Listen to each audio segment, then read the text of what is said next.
अगले 3 दिन तक मुसलसल तेज बारिश होती रही और भारी पपीतों के वजन की वजह से पपीते का दरख्त एक तरफ झुक गया। अरे सुनो बरगद, तुम्हारे ऊपर तो कितने सारे परिंदे रहते हैं। तुम इनसे कहो ना कि मेरे फल तोड़कर खा जाएं, ताकि मेरा वजन कुछ कम हो जाए। माफ करना पपीते भाई, जंगल का कोई भी परिंदा तुम्हारे दरख्त का फल नहीं खाना चाहता। कोई भी परिंदा पपीते तोड़ने के लिए नहीं आया और अपने ही बोझ के नीचे दबकर कुछ ही देर में पपीते का दरख्त जमीन पर गिर गया।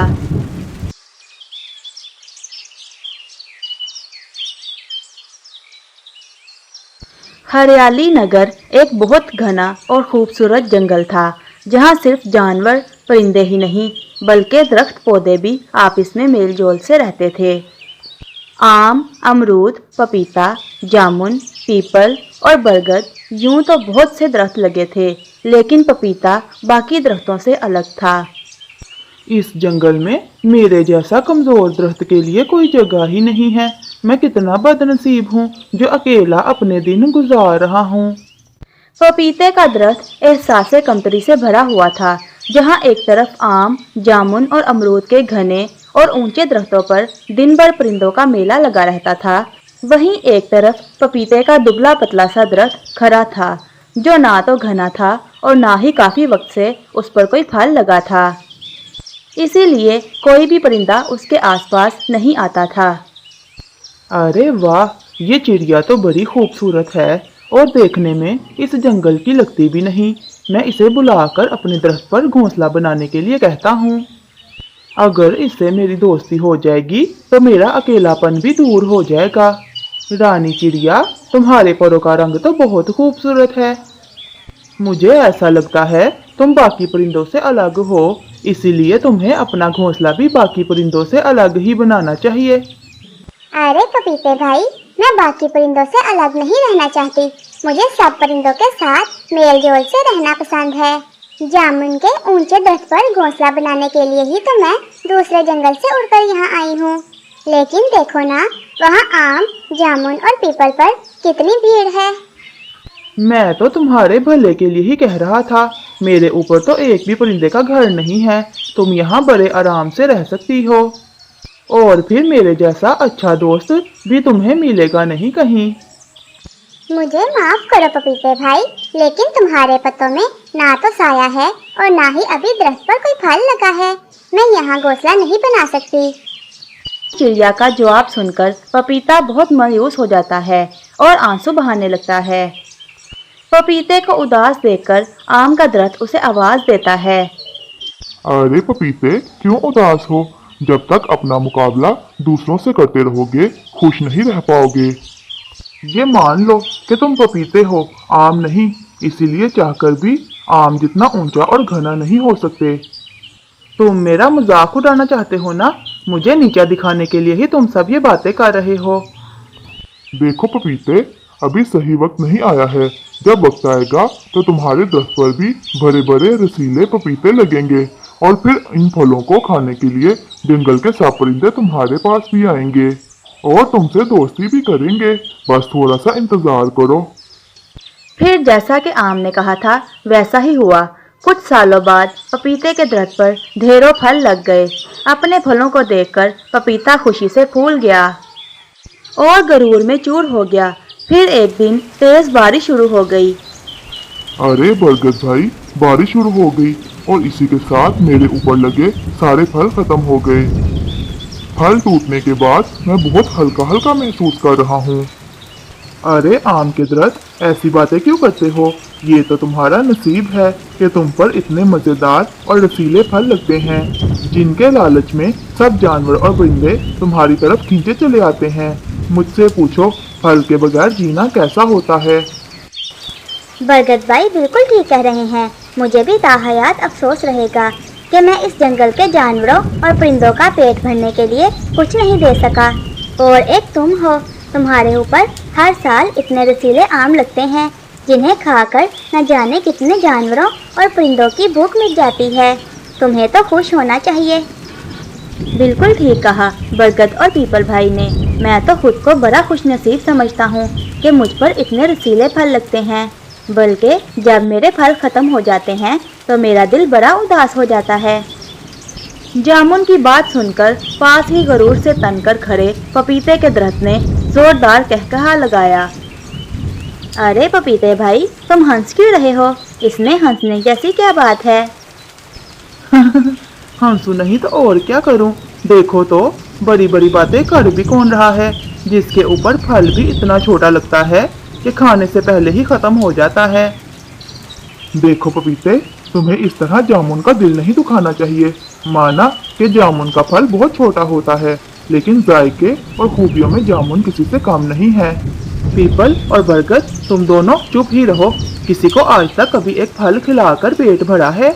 और भरे भरे भाषण दे रहे हो।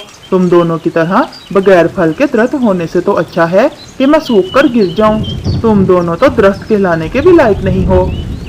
पपीते भाई, तुम्हें इस तरह की बातें नहीं करनी चाहिए। पीपल और बरगद के पास फल नहीं है, लेकिन उनकी बड़ी बड़ी और मजबूत शाखों में कितने ही परिंदों ने घर बनाए हैं, ये तुम जानते ही हो। पीपल और बरगद का ठंडा साया गर्मी में कितने ही परिंदों को राहत देता है, ये बात किसी से छुपी नहीं है। तमाम परिंदों को बरगद और पीपल का साथ देते देखकर पपीता बहुत गुस्से में आ जाता है। अच्छा ठीक है, जाओ जाओ, तुम सब तो एक ही थाली के चट्टे बट्टे हो। वैसे भी तुम लोगों से मेरी कोई बराबरी नहीं है। कहाँ मेरे इतने बड़े बड़े रसीले फल और कहाँ तुम लोगों के छोटे छोटे फल, जिनसे किसी परिंदे का पेट भी नहीं भरता। छोटे लोग छोटी ही बातें करेंगे। मेरी अब तुमसे कोई बराबरी नहीं है। पपीते, तुम तो घमंडी हो गए हो और गरूर में आकर सबका दिल दुखा रहे हो। अब जब मेरे अंदर गरूर करने लायक बात है तो हाँ, कर रहा हूँ मैं गरूर। जिनके अंदर खूबियाँ हो वो गरूर कर भी ले तो क्या बुरा है। बहस करके सारा मूड ही खराब कर दिया तुम लोगों ने। इतनी ठंडी ठंडी हवा चल रही है, मैं तो मजे से हवा का लुत्फ लूंगा। आम भाई, छोड़ो ना पपीते को, मेरी बात सुनो। बारिश का मौसम शुरू हो गया है, आपके फल तो खत्म हो गए हैं। अब हम अपना पेट कैसे भरेंगे? आपके रसीले आम के लिए ही तो हमने यहाँ घोंसला बनाया था। बुलबुल, क्यों फिक्र करती हो? आम के फल खत्म हो गए तो क्या हुआ? मेरी तरफ देखो, बरसात आते ही मेरे ऊपर कितने फल लग गए हैं। तुम सब आराम से मेरे फल खाकर अपना पेट भरो। बेचारी बुलबुल की भी क्या गलती है? जब सामने इतना हरा भरा पपीते का दरख्त खड़ा हो जिस पर इतने बड़े बड़े पपीते लगे हों, तो फिर उन पपीतों के सामने तुम्हारे छोटे छोटे अमरूद कहाँ दिखाई देंगे? बुलबुल, जाने दो इन्हें। तुम मेरे पास आओ और आराम से मेरे पपीते खाकर अपना और अपनी फैमिली का पेट भरो। मैंने तुम्हारी सारी बात सुन ली है पपीते। जिस तरह तुमने आम भाई और बरगद के साथ बात की है, मुझे बिल्कुल अच्छा नहीं लगा। रहने दो, मुझे तुम्हारे पपीते नहीं चाहिए। मैं अपना खाने का इंतज़ाम कहीं और कर लूँगी। अरे जा, बहुत गरूर है ना तुझे अपने आम भाई पर। ये आम, बरगद, पीपल और जामुन, इन सब दरख्तों पर अब एक भी फल नहीं बचा है। मैं भी देखता हूँ तुम सब जो इनकी तरफदारी कर रहे हो अब कैसे अपना पेट भरोगे। पपीता फख्र से सीना तान कर खड़ा था। कुछ वक्त पहले तक जो परिंदों को प्यार से अपने पास बुलाता था, अब फल लगने के बाद इतना घमंडी हो गया था कि ना जंगल के दरख्त पौधों से सीधी बात करता और ना ही किसी परिंदे से। पिछले कई दिनों से लगातार बारिश हो रही थी। मैं दाने की तलाश में कहीं भी नहीं जा पा रही। अमरूद के दरख्त भी सारे फल खत्म हो गए हैं। समझ नहीं आता, अगर बारिश नहीं रुकी तो खाने का बंदोबस्त कैसे होगा? अरे हरियाली बहन, इतनी परेशान क्यों नजर आ रही हो? क्या तुमने खाना खाया है या नहीं? नहीं आम भाई, ना ही 2 दिन से मेरे बच्चों ने कुछ खाया है और ना ही मैंने कुछ खाया है। सबको भूख लगी है, लेकिन इतनी तेज बारिश में समझ नहीं आता कि कहाँ से खाना ढूंढूं। अरे हरियाली बहन, तुम फिक्र क्यों करती हो? देखो ना, पपीते के दरख्त पर कितने बड़े बड़े पपीते लगे हैं। कोई दरख्त अपने फल खुद तो नहीं खा सकता। ये सब फल तो तुम लोगों के लिए ही हैं। जाओ, पपीते से जाकर एक फल मांग लो। हाँ हरियाली, आम भाई ठीक कह रहे हैं। पिछली बातों को भूल जाओ और पपीते के दरख्त के पास जाकर एक पपीता ले आओ। मेरे घोंसले में तो अभी 1-8 दिन का खाना बचा है। अगर अगले 2 दिन में बारिश न रुकी तो मेरे पास भी पपीते से मांगने के सिवा कोई रास्ता नहीं रहेगा। सबके समझाने के बाद हरियाली तोती पपीते के दरख्त के पास गई। सुनो भाई पपीते, तुम्हारा दरख्त तो पीले रसीले पपीतों से लदा हुआ है। अगर तुम एक पपीता मुझे दे दोगे तो तुम्हारी बड़ी मेहरबानी होगी। हरियाली की बात सुनकर पपीता जोर से हंस पड़ा। उस दिन तो बड़ी बड़ी बातें कर रही थी ना कि तुझे मेरी कभी जरूरत ही नहीं पड़ेगी, और अब मेरा फल मांगने चली आई हो। नहीं, मैं तुझे अपना पपीता नहीं दूंगा। जाओ, जाकर अपने आम भाई से कहो कि कहीं से भी आम लाकर दे तुम्हें और तुम्हारी भूख मिटाए। पपीते की कड़वी बातें सुनकर हरियाली तोती रोती हुई वापस आ गई और बाकी परिंदों को सारा वाकया सुना दिया। ये तो बहुत गलत किया है पपीते ने। हाँ, मुसीबत के वक्त हम सबको एक दूसरे के काम आना चाहिए। ये तो बहुत बुरी बात है। तो ठीक है, हम सब भी कसम खाते हैं कि चाहे कुछ भी हो जाए, अब कोई भी पपीते का फल नहीं खाएगा। देखते हैं आखिर कब तक अपने पपीते लिए गरूर में खड़ा रहेगा वो।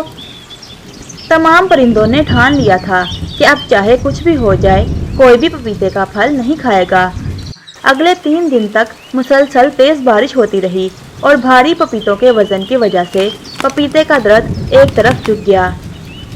अरे सुनो बरगद, तुम्हारे ऊपर तो कितने सारे परिंदे रहते हैं। तुम इनसे कहो ना कि मेरे फल तोड़कर खा जाएं, ताकि मेरा वजन कुछ कम हो जाए। देखो ना, वजन की वजह से मैं एक तरफ झुक गया हूँ। अब ये बोझ मुझसे बर्दाश्त नहीं हो रहा, और दूसरी तरफ मेरी जड़ों में पानी भर गया है। अब मैं ज्यादा देर खुद को संभाल नहीं पाऊंगा। माफ करना पपीते भाई, जंगल का कोई भी परिंदा तुम्हारे दरख्त का फल नहीं खाना चाहता। अपने बुरे कर्मों का फल सभी को भुगतना पड़ता है। तुम्हारे साथ जो हो रहा है वो तुम्हारे ही बुरे कर्मों का नतीजा है। कोई भी परिंदा पपीते तोड़ने के लिए नहीं आया और अपने ही बोझ के नीचे दबकर कुछ ही देर में पपीते का दरख्त जमीन पर गिर गया। देखा दोस्तों, इसीलिए कहते हैं कि गरूर इंसान को बर्बाद कर देता है। जिन फलों पर इस पपीते को गरूर था, आज उन्हीं फलों के बोझ की वजह से वो टूटकर मिट्टी में मिल गया है। जंगल के तमाम परिंदों ने आज एक बड़ी सीख हासिल की थी कि गरूर किसी को भी खत्म कर सकता है, इसलिए सबके साथ मिलकर रहना चाहिए। प्यारे दोस्तों, अगर आपको ये कहानी पसंद आए तो इसे लाइक, अपने दोस्तों के साथ शेयर और हमारे चैनल को सब्सक्राइब करें। आपका शुक्रिया।